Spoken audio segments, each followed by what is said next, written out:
Ay, yok, okey. Hop. Söhbət bitdi. Sən yarım finaldasan bizlə. Biz keçmişik yarım finala. Yarın finala. Bugünkü çıxışı qrup şəklində, komanda şəklində planlaşdırdım.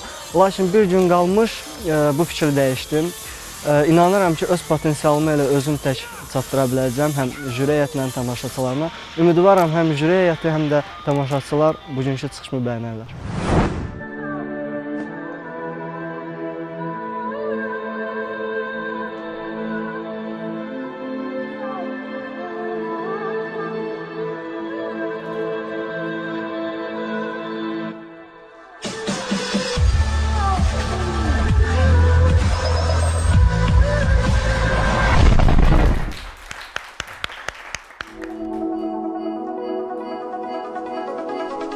It's true, I crave you.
Uğurlar arzulayırıq iştirakçımıza.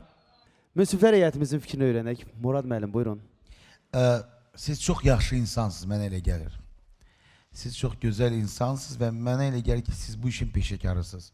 Mən bilmirəm, Azərbaycanda ikinci belə insanlar varmı, yoxsa yox, ümidvaram ki, özünü tanıt layihəsi belə insanları aşkar edəcək. Nəyə görə? Ona görə ki, mən istərdim ki, bizim də övladlarımız böyüdür. Mən də istərdim ki, onlar sizi kimi sağlam həyat tərzi sürsünlər, sizi kimi idmançı olsunlar. Ümumiyyətlə, mənə elə gəlir ki, bizim körpələrimizə, yeni yetmələrimizə sizi kimi qəhrəmanlar önə çıxması vacibdir. Bu layihənin mahiyyəti ondadır və mən təşəkkür edirəm özünü tanıt layihəsinə ki, bax belə bir uşaqları aşkar edə bildi. Uğurlar arzulayıram. Təşəkkürlər, çox sağ olun. Buyurun Aygün xanım.